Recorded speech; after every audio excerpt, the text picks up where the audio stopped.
더불어민주당 제289차 최고위원회의 모두 발언 모음. 박찬대 당대표 직무대행 겸 원내대표. 윤석열 정권 곳곳에서 친일 바이러스가 전성시대를 누리고 있습니다. 친일 뉴라이트 학자 김영석 교수가 독립기념관장에 임명됐습니다. 김영석 교수는 평소 친일행위와 반민족 행위를 동일시해선 안 된다고 주장하며 일제강점기가 근대화에 도움이 됐다는 망언을 일삼았습니다. 독립기념관장 면접 자리에선 일제시대에 우리 국민은 일본 시민이었다는 듣는 귀를 의심케 하는 그건까지 했었다고 합니다. 그런데도 대통령은 이런 인사를 독립운동 정신을 기리는 독립기념관장 자리에 기어이 앉히며 국민의 자존심을 욕보였습니다.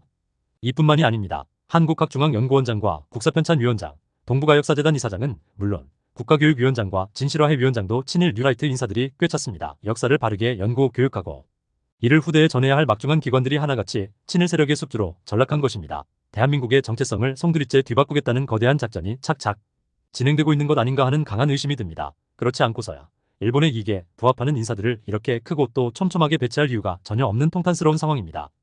독립운동가 박은식 선생은 나라는 육체이고 역사는 정신이다라고 하셨습니다. 지금 윤석열 정권은 대한민국의 국가정신을 파괴하는 역사 쿠데타를 벌이며 일본판 동북공정의 하수인을 자처하고 있습니다. 이러한 반역사적, 반국가적 권력을 기다리는 것은 비참한 몰락뿐입니다. 대통령은 김영석 관장 임명을 즉각 취소하고 다른 인사들도 결단을 내리십시오. 아울러 일본의 꼭두각시 노릇을 하는 역사 쿠데타를 당장 중단하고 국민과 순국선열들에게 100배 사죄하기 바랍니다. 해병대원 사건의 진실 끝까지 밝히고 그 책임을 묻겠습니다. 민주당은 어제 해병대원 특검법을 다시 발의했습니다. 젊은 해병의 억울한 죽음을 밝히고 국정농단의 검은 실체를 규명하는 일은 정치에 주어진 막중한 소명입니다. 국가의 부름을 받은 자식을 헛되이 잃은 유족의 아픔에 그리고 국민의 분노에 우리는 분명한 답을 내놓아야 합니다. 무엇보다 이제 한동훈 대표와 국민의힘이 응답할 시간입니다. 한동훈 대표가 해병대원 특검법 처리를 국민에게 공언하고 많은 시간이 흘렀지만 후속 움직임은 감감무소식입니다. 국민과의 약속을 지키려는 최소한의 신용조차 하지 않고 있습니다. 국민에게 거짓말을 한 것입니까? 아니면 아직도 용산 눈치를 보는 것입니까? 국민과 유족은 기다릴 만큼 기다렸고 인내할 만큼 인내했습니다. 한동훈 대표는 한가롭게 다른 정치인들 품평할 시간에 본인이 했던 첫 번째 약속부터 지키길 바랍니다. 제3자 추천이든 아니면 다른 대안이든 자신이 생각하는 한동훈표 특검법을 즉시 발의하십시오. 그래야 협상을 하든 토론을 하든 하지 않겠습니까? 한동훈 대표 말대로 해병대원 특검법은 윤석열 정부를 살리는 유일한 길입니다. 계속해서 시간을 끌며 침대 축구만 하려다간 윤석열 정권도 망하고 한동훈 대표 본인도 함께 몰락하게 될 뿐이라는 것을 명심하십시오. 민생정치 실현을 위해 윤석열 대통령부터 변해야 합니다. 대한민국이 처한 상황이 녹록지 않습니다. 글로벌 경제가 출렁거리는 여파를 직격으로 맞고 있고 내수는 심각한 침체에서 벗어나지 못하고 있습니다. 위기 극복을 위한 초당적인 협력이 필요한 상황입니다. 가장 중요한 것은 대통령의 진정성과 실천 의지입니다. 야당들이 압도적으로 찬성 의결한 법안들의 거부권을 남발하면서 대화하고 협력하자고 하면 그 진정성을 믿을 수 있겠습니까? 특히 민생회복지원 특별법 수용 여부는 민생협력에 대한 대통령의 진정성을 판단할 리트머스 시험지가 될 것입니다. 현재 내수경제는 위기를 넘어 붕괴 직전 상황으로까지 내몰렸습니다. 대통령 부부가 전통시장에 가서 사진 찍고 물건 몇 개 사주는 쇼를 한다고 해결될 한가한 상황이 아닙니다. 시장에 실제 돈이 돌고 이것이 경제 전체에 활력을 제공하는 선순환을 회복하기 위해서라도 민생회복지원금 지급을 서둘러야 합니다. 국정기조를 바꾸겠다. 야당과 협치하겠다. 국민은 그동안 대통령이 했던 수많은 공수표와 부도엄들을 생생하게 기억하고 있습니다. 대통령이 양치기 소년 같은 태도를 보이는 한 협치도 협력도 위기 극복도 요원합니다.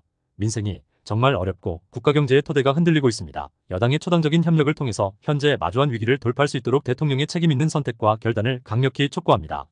정청래 최고위원 발언. 윤석열 정권 이보다 더 나쁜 정권은 없었다. 권익위 전 간부 숨진 국장 명품백 사건 처리 잘못됐다. 사건 제대로 처리되지 않았는데 막지 못해 죄송하고 아쉽다 토로해 해법 찾아야 하는 국장으로서 무혐의 결정에 따른 비난에 괴로웠을 것. 노컷뉴스 보도 내용입니다. 국민권익위원회 간부가 스스로 목숨을 끊었습니다. 고인의 명복을 빕니다. 김건희 여사의 디올 명품백 수수 사건은 많은 사람들에게 분노와 좌절 모욕감을 안겨준 윤석열 정권의 핵심적인 치부입니다. 도덕적 양심의 벼랑 끝으로 내몰리는 공무원들이 곳곳에서 고통받고 있을 것입니다. 검사들이 출장 뷔페 가듯이 김건희 여사 앞에 물려가 핸드폰 뺏기고 신분증 뺏기고 수사했다고 하니 국민권익위야 오죽했겠습니까? 예외도 특혜도 성역도 없이 조사하겠다던 검찰총장도 결국 사과를 할 수밖에 없었던 윤석열 정권의 무도함이 끝내 아까운 한 공무원의 목숨을 앗아갔습니다. 윤석열 정권이보다 더 나쁜 정권이 있었을까? 야당 탄압 정적 제거 이재명 대표 죽이기에는 전대미문이 폭력을 휘두르고 김건희 여사의 도이치모터스 주가 조작 의혹 디올 명품백 수수 사건은 정권의 명운을 걸고 철통 방어합니다. 일찍이 군사독재 정권에서도 찾아보기 힘든 모렴치의 극치입니다. 이러니 윤석열 정권을 두고 전두환 정권보다 더 잔인하고 이명박 정권보다 더 비열하고 박근혜 정권보다 더 무능하다고 하는 것입니다. 예전에 잔인하고 비열하고 무능했던 독재 정권도 국민에게 잘 보이려고 하는 척도 했고 착한 척이라도 했고 야당과 협력하는 척이라도 했습니다. 그런데 윤석열 정권은 무지몽매하고 무지막지합니다. 도둑질도 숨어서 하는 것입니다. 그런데 이 정권은 대놓고 배째라는 식입니다. 국회에서 통과시킨 법에 대해 거부권 폭주를 해놓고 항상 적반하장식입니다. 언론 탄압 방송 장악도 아예 대놓고 될 대로 되라 할 테면 해봐라 식입니다. 채 상병수사 외압 사건과 백혜룡 마약 수사 사건에서 보듯 들키든 말든 대놓고 내 멋대로 합니다. 독립기념관장에 가장 부적합한 인사를 내리꽂고 민족정기와 독립운동 정신을 대놓고 훼손하려 합니다. 친일의 역사 독립운동의 역사를 지우고 왜곡하면 누가 이익이고 누가 피해를 보겠습니까? 이러한 시도들은 헌법 정신의 정면 부정입니다. 대한민국 헌법 전문은 이렇게 시작합니다. 유구한 역사와 전통에 빛나는 자랑스러운 대한국민은 3.1운동으로 건립된 대한민국 임시정부의 법통과 이렇게 되어 있습니다. 다시 말해 대한민국은 그들이 말하는 것처럼 국민, 영토 주권이 없어서 대한민국이 존재하지 않은 것이 아니라 대한민국 헌법은 대한민국 1년을 1919년 임시정부로 규정하고 있습니다. 초대 이승만 대통령이 1948년 정부 수립을 한 이후 9월 1일 첫 번째 대한민국 관보를 냅니다. 이 관보에 보면 밑에 대한민국 30년 9월 1일이라고 적고 있습니다. 이승만 대통령도 1948년 9월 1일 대한민국 30년이라고 한 것은 1919년 대한민국 임시정부를 대한민국 정부 1년이라고 본 것입니다. 엄연히 이렇게 독립운동의 역사가 대한민국의 역사이건을 8.15 해방 이전에 정부 수립 이전에 대한민국은 존재하지 않았다는 식으로 말하는 것 자체가 헌법 부정입니다. 독립기념관장은 당장 사퇴하시기 바랍니다. 경제는 망가지든 말든 대책은커녕 대통령은 휴가 가서 휴가 중인 개업 휴업 상태입니다. 정치, 경제, 외교, 안보, 사회, 문화 어디 성한 곳이 없습니다. 5년짜리 임기의 대통령이 너무 겁이 없습니다. 지난 총선에서 국민들은 윤석열 정권을 매섭게 심판했고 사실상 심리적 탄핵을 했거늘 이 정권은 나 몰라라 마이웨이입니다. 국민과 치킨게임하듯 눈과 귀를 막고 국민과 싸우자 합니다. 국민에게 오기를 부리듯 국민과 누가 이기는지 해보자는 식으로 강짜를 부립니다. 그러나 명심하십시오.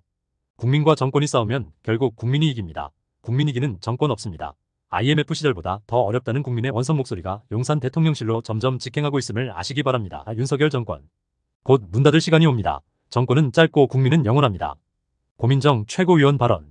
지금 이야기 나온 것처럼 국가의 역사를 부정하고 대한민국의 경제를 망가뜨리고 이제는 국민의 기본권마저 짓밟고 있는 이 정부는 정녕 대한민국의 정부가 맞나 싶습니다. 대통령의 명예훼손 사건을 빌미로 해서 검찰은 전방위적인 통신 사찰을 자행했습니다. 언론 보도에 따르면 3,000명이 넘는다고 하는데 이조차도 확인할 길이 없습니다. 명예훼손 사건 보도 시점은 21년 말부터 22년 3월 초였고 총 사건이었습니다. 그러나 검찰이 통신을 조회한 시점은 24년 1월 초이고 대선 기간과는 연관성이 없습니다. 검찰은 전기통신사업법 요건과 절차에 따라 진행했다고 합니다. 또 수사 때문에 두 차례 유예할 수밖에 없었다고 변명하고 있습니다. 그러면 통신 사찰을 당한 이 사람들은 국가의 안전보장을 위태롭게 하는 사람들입니까? 아니면 신체의 안전을 위협할 우려가 있는 사람들인가요? 증거인멸과 도주의 우려가 있어서 어쩔 수 없이 그렇게 한 것이었습니까? 수사기관은 수사를 하더라도 국민의 기본권을 보호해야 할 의무가 있습니다. 지금 검찰이 하는 행태를 보면 시민들의 개인정보에 대해서 얼마나 빈약한 인식을 가지고 있는지 확인할 수 있습니다. 윤석열 명예훼손 사건에 대한 통신 사찰은 지난 우리 당의 1차 조사 결과에 따르면 국회의원 현직 의원들만 19명입니다. 윤석열 후보 당시에 7명의 국민의힘 의원들이 통신조회를 당하자 공수처 폐지 말씀하셨죠. 지금 더불어민주당은 의원만 19명입니다. 어떻게 해야 됩니까? 뿐만 아니라 보좌진은 68명 당직자 43명 당원 9명 등 139명을 조사했습니다. 하지만 이 밖에도 언론인 등 상당수의 많은 사람들이 통신 사찰을 당했을 우려가 있습니다. 그러한 문자를 받고도 어디로 어떻게 연락을 해야 하나? 뉴스에서는 민주당에서는 139명이 나왔다고 결과 발표를 하는데 나도 그런 문자를 받았는데 어떻게 해야 되나 이렇게 걱정하시는 국민들이 참 많습니다. 그래서 저희 더불어민주당은 피해자들과 함께 어깨를 걸기 위해서 민간인 및 야당 인사통신 사찰 피해 접수센터를 열기로 했습니다. 신고센터 운영기간은 오늘 9일부터 23일까지 15일 동안입니다. 그리고 신고 방식은 옆에 보시는 것처럼 1577-8552 번호로 전화를 주셔도 좋고요. 아니면 인터넷 접수도 가능합니다. 그게 아니면 더불어민주당 중앙당사 3층에 검찰독재정 치탄압대책위가 있으니 그곳에서 방문 접수하셔도 되겠습니다. 꼭 1577-8552 전화번호 기억하셨다가 통신조회를 당한 문자를 받으신 국민 여러분들께서는 민주당 당원이든 아니든 전혀 상관없습니다. 대한민국 국민이라면 누구든 접수센터로 신고해 주실 것을 다시 한번 요청드리겠습니다. 이러한 무차별적인 통신 사찰은 여당의 의원들조차도 우려를 표명하고 있습니다. 대통령의 심기를 거슬렀다는 이유 하나만으로 언론인, 야당 정치인, 일반 시민들까지 무차별적으로 통신 사찰을 당하는 나라가 민주국가는 아닐 것입니다. 마구잡이식 통신 사찰을 자행한 검찰독재 정권을 심판해 주십시오. 그 만행이 세상에 드러날 수 있도록 시민들의 적극적인 참여를 부탁드리겠습니다. 서영교 최고위원 발언. 전화번호가 1577-8552 서영교부터 피해 신고합니다. 저희 보좌관도 통신 사찰을 받았다고 합니다. 그래서 보좌관이 전화했습니다. 왜 저를 통신 사찰한 거죠? 라고 물었더니 수사 중이라 답변을 못한다고 합니다. 누구랑 어떻게 되어 있어 보좌관님의 전화번호를 저희가 알아볼 수밖에 없었습니다. 라고 해야 하는데 서영교에게도 마찬가지로 누구랑 어떻게 연결되어 있다고 해야 하는데 답이 없습니다. 수사 중이라고 합니다. 윤석열 대통령 명예훼손 사건과 저는 아무 상관이 없습니다. 그때 그 사람들과 통화한 적도 없습니다. 그런데 왜 제 전화를 통신 조회한 거죠? 제가 통화한 사람은 김건희 주가 조작 때문에 시민보 기자랑 통화했습니다. 그러면 명예훼손을 빌미로 다른 사람까지 다 조사한 것 아닙니까? 아니면 그것과 상관없이 다른 형태의 조사를 통해서 수사를 통해서 우리를 건드린 것 아닙니까? 이러니 이게 사찰이 아닙니까? 윤석열 정권의 검찰이 사찰하는 겁니다. 윤석열 정권의 검찰은 이 모든 것을 사찰해서 캐비닛에 넣어뒀다고 필요할 때 꺼내 쓰려고 합니다. 이것은 바로 윤석열 정권 탄핵 사유 아닙니까? 검찰이 이렇게 해도 되는 겁니까? 검사 출신의 박균택 의원님, 우리 법률위원장님, 검사가 이렇게 해도 되는 겁니까? 그런 검사 안 되는 겁니다. 윤석열 검사 출신의 대통령이 되고 검사가 아주 난리가 났습니다. 온갖 군대를 다 칼로 찌르고 난리가 났습니다. 이재명 대표에 대해서는 그 부인과 함께 도대체 수백 번을 압수수색하면서 곳곳에 칼로 찔러댄 것 아닙니까? 그러다 누가 죽든 말든 이따위로 하는 게 검사 맞습니까? 이따위로 하는 정치검찰들 검사 맞습니까? 이렇게 하면 이것을 제지할 수 있는 사람이 법무부 장관이나 대통령이 감찰해서 못하게 해야 하지 않습니까? 그럼에도 불구하고 그러지 않기 때문에 그것을 견제할 수 있는 유일한 장치가 국회입니다. 국회에서 무모하게 감찰하고 사찰하고 그리고 압수수색하고 모해 위증시키고 조작하면 그 검사를 국회에서 조사해야 하지 않습니까? 그동안 우리가 그것을 못해왔는데요. 이제 국회가 그런 검사들의 잘못된 형태들을 조사하고 법적 조치하고 처벌도 받게 할 것입니다. 서영교, 통신 사찰 왔다고 제가 신고합니다. 천인공노할 일이 또 벌어졌습니다. 우리 독립영웅들께서 무덤에서 벌떡 일어날 일입니다. 제가 국민들에게 여쭤보겠습니다. 일제식민시대에 한국의 국적은 어떻게 됩니까? 일제식민지배 때 한국의 국적은 무엇입니까? 한국 아닙니까? 그런데 일제식민지배 때 한국의 국적이 어떻게 됐느냐? 물었더니 일본이라고 답한 김영석이라고 한 작자를 우리 독립기념관 관장으로 임명한다고 합니다. 있을 수 있는 일입니까? 제주 4.3을 폭동이라고 이야기하는 사람을 우리 독립기념관 관장으로 임명한다고 합니다. 광복회 회장이신 이종찬 회장께서 있을 수 없는 일이라며 기자회견까지 했습니다. 국민 여러분, 일제식민지배 때 한국의 국적이 뭐라고 생각하느냐고 면접 때 물었더니 김영석이라고 하는 독립기념관 관장 후보자가 일본이라고 답했다고 합니다. 이런 사람 당장 후보 자격 박탈했어야 하는 것 아닙니까? 그런데 이런 사람을 광복회가 안 된다고 했음에도 불구하고 독립기념관 관장으로 임명한다고 합니다. 그래서 이종찬 회장님이 이야기했다고 합니다. 용산에는 틀림없이 일본의 밀정이 들어있다라고 말입니다. 친일 정권 윤석열 정권, 밀정 정권 윤석열 정권, 국민들이 분노합니다. 나라도 팔아먹을 기세입니다. 제가 그전에 보여드렸지만 한 번 더 보여드리도록 하겠습니다. 이것은 외교부가 외교 공간이 있는 곳을 표시한 지도입니다. 일본에 이렇게 우리 외교 공간이 있으니 일본이나 세계에 갔을 때 외교 공간 찾아가라고 외교부가 만들어 놓은 지도에 독도에 외교부 공간 표시를 한 정권이 윤석열 정권입니다. 황당하지 않습니까? 끝내는 대한민국을 다 뒤집어 엎으려고 합니다. 사도광산 등재 때 강제동원이라고 하는 내용을 빼라고 한 윤석열 정권, 강제동원된 위안부 할머니나 일제의 노역에 강제동원된 분들에 대해서 보상을 우리나라 기업에게 해주라고 하는 정권, 후쿠시마 오염수를 처리수라며 마셔도 된다고 하는 정권. 이 정권, 이제 3년 정말 너무 길다고 생각하고 윤석열 대통령에게 강하게 요구합니다. 김영석 즉각 임명 취소하고 김영석은 즉각 사퇴하십시오. 그렇지 않으면 국민의 강력한 저항에 부딪힐 것입니다. 제가 마약 수사 관련해서 한 번 더 말씀드리겠습니다. 국민 여러분, 대한민국의 경찰이 말레이시아로부터 들어오던 마약을 74kg를 잡았습니다. 말레이시아 조직, 국제마약 조직을 잡았습니다. 이 마약 조직은 여러 명이 몸에 칭칭 감고 들어왔는데 그것을 세관이 적발하지 못했습니다. 그리고 도마에다가 32kg를 넣어서 화물편으로 보냈는데 그것을 대한민국의 유명한 세관이 잡아내지 못했습니다. 그런데 마약을 흡입하던 사람을 잡아서 거슬러 올라갔더니 국제마약 밀매 조직이 있었고 그들이 한 명이 들어온 것도 아니고 두 명이 들어온 것이 아니라 부부를 위장해서 세 쌍이 들어왔고 그 외에 여러 명이 들어왔는데 이걸 한 명도 잡아내지 못했다고 합니다. 그게 대한민국 인천세관입니다. 이 마약 조직이 들어와서 한 마리 세관에 있는 사람이라며 사진까지 보여주고 말레이시아 조직 보스가 거기 우리 조직이 있으니 걱정 말고 들어가라고 하고 들어왔더니 진짜 세관에서 잘 들여보내줬다고 시작해서 세관에 조직이 있는지 수사하고 있는 겁니다. 그런데 이 세관이 신체 둘둘 감고 온 사람들을 잡아내지 못했고 도마에 넣어놓은 32kg도 잡아내지 못했으니 조직이 있건 없건 간에 인천세관장은 경질되어야 하는 것 아닙니까? 관세청장 경질되어야 하는 것 아닙니까? 기재부 장관도 경질되어야 하는 것 아닙니까? 제가 이걸 보여드리겠습니다. 1차 보도자료입니다. 그리고 2차 보도자료입니다. 보도자료에서 이걸 다 빼라고 해서 싹 없어집니다. 무슨 내용이 들어있냐면 몸에 둘둘 말아서 신체를 이용해서 도마를 이용해서 이런 내용을 싹 빼라는 겁니다. 이걸 여러 번에 걸쳐서 빼면서 4차 보도자료에서는 끝내 인편을 이용해서 이런 식으로 바꿔서 나온 겁니다. 세관을 관세청을 빼라는 내용으로 여러 번 보도자료가 바뀐 겁니다. 제가 다시 한번 말씀드리지만 이것은 74kg이 몸에 들어왔고 아직 들어오지 않은 것이 100kg 있습니다. 다 합치면 174kg입니다. 이것을 돈으로 따지면 5천억이 넘습니다. 이것을 사람에게 따지면 500만 명에게 투약할 수 있다고 합니다. 이 정도 돈이면 세관에, 아니 곳곳에 조직원이 들어있을 법한 엄청난 마약 조직입니다. 그런데 이에 대해서 용산에서 답변이 없습니다. 용산에서 이걸 심각하게 보고 있다는 녹취가 나와 있다는 말씀을 드리면서 이 윤석열 정권 친일 정권 마약 정권 아닌지 지적합니다. 전은수 최고위원 발언. 명품백 종결 처리 너무나 석연치 않고 상식적으로 이해하기 어려웠었는데 권익위 고위공무원 부패방지국장의 죽음으로 그 결정 과정이 얼마나 부패했었을지 상상조차 하기 어렵습니다. 대통령 부인이 300만 원의 명품백을 받은 사실만으로도 우리는 치를 떨었습니다. 직무 관련성이 없다며 권익위의 조사 없는 종결 처리에 우리는 말문이 막혔습니다.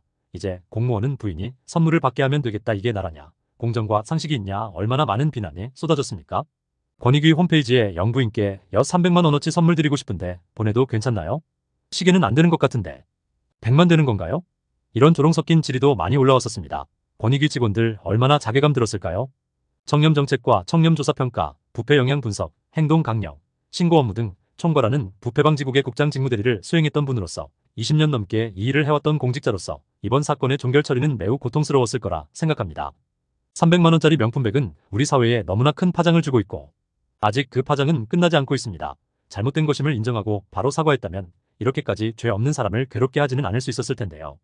또 다른 무언가로 덮으려 하지 마십시오. 덮으려 할수록 걷잡을 수 없이 커질 겁니다. 이제는 하나씩 드러나야 합니다. 권익위 공직자분의 명복을 빌며 죽음에까지 이를 수밖에 없었을 정도로 괴로웠던 그 과정이 국민들 앞에 밝혀질 수 있도록 해야겠습니다. 윤석열 정부 인사 특징, 친일막 말고는 기본. 그리고 한 가지가 더 있습니다. 각 역할의 대척점에 있어야 임명될 수 있습니다. 예산 전문가를 환경부 장관으로, 제주 43사건 폄훼한 자를 민주평통 사무처장으로, 반노동주의자를 노동부 장관으로, 방송장악기술자를 방통위원장으로, 독립부정하고 친일파 명예 회복하겠다는 사람을 독립기념관장으로 임명합니다. 1948년 이전 우리 국민은 없고 일본 국민만 있었다. 독립기념관장 면접 때 한 말이라고 합니다. 이게 할 말입니까? 이진숙 방통위원장 임명이 인사참사의 정점인 줄 알았는데 정점이 끝이 없습니다. 독립기념관장 임명은 인사참사의 대정점입니다. 광복절을 목전에 앞둔 이 시점에 일부러 국민들의 분노를 일으키고 싶어서 안달난 것 같습니다. 독립기념관장 임명 즉각 취소하십시오. 즉각 사퇴하십시오. 강민구 최고위원 발언. 공포의 검은 월요일이었습니다. 지난 월요일 코스피가 8.77%, 코스닥은 11.3%가 폭락했습니다. 증시 개장 이래 역대 최대 낙폭으로 최악의 하루였습니다. 시가총액 235조가 증발했습니다. 온갖 악재가 겹치면서 금융위기 수준이라고 증권가에서는 위험 신호를 알립니다. IMF 때와 비슷할까봐 두려움이 앞섭니다. 97년 IMF 직전의 우리나라 모습은 지금처럼 부동산 경기는 엉망이었고 자영업자들은 힘들어했습니다. 결국 기아 사태와 한보 사태 등 건설사의 부도와 국제수지 적자로 이어졌습니다. 당시 김영삼 정부는 한국 경제는 위기가 아니라고 했습니다. 하지만 우리는 돌이킬 수 없는 위기를 맞이했고 결국 IMF 구제금융을 받게 됐습니다. 제대로 된 대책과 해결책을 내놓지 못했고 언론과 재벌, 정부가 나서서 우리 모두의 잘못이라며 책임을 국민에게 떠넘겼습니다. 결국 전 국민이 나서서 금 모으기 운동이라는 제2의 국채보상운동으로 위기를 탈출했습니다. 현재 윤석열 정부도 마찬가지입니다. 우리 모두의 잘못이고 우리 모두의 책임이라며 빠져나가려 합니다. 주식시장 하락은 일시적이고 조금 지나면 회복될 것이라고 합니다. 불안한 전조현상에 대한 대비책은 보이지 않습니다. 이러다 보면 대통령의 존재도 수증기처럼 증발할 수도 있음을 깨달으시기를 바랍니다. 지금 대한민국은 심각한 위기입니다. 최근 티몬 위메프 사태, 건설업체의 연쇄부도, 자영업자들의 절박한 아우성과 위기, 증시 폭락 사태, 부동산 침체와 부동산 PF의 위기로 경제의 기본 구조가 무너지고 있습니다. 국제수지와 무역수지가 적자이고 물가와 금리는 오르고 경기는 침체되고 성장은 1%의 성장으로 주저앉았습니다. 이런 경제위기를 윤석열 정부는 대충 덮고 넘어가려 합니다. 현 정부의 능력치가 한계를 드러내고 있습니다. 직장인 중 올해 휴가 계획이 없는 이유의 50% 이상이 경제적 여유가 없다는 것입니다. 여유가 없는 국민의 삶과 심각한 국가적 위기 상황에 휴가 가서 거부권만 만지작거리는 대통령은 당초에 어느 나라의 대통령인지 묻지 않을 수 없습니다. 대한민국의 국민은 깨어있는 위대한 국민임을 명심하시기 바랍니다. 2577-8552 통신사찰 막무가내로 전국적으로 했습니다.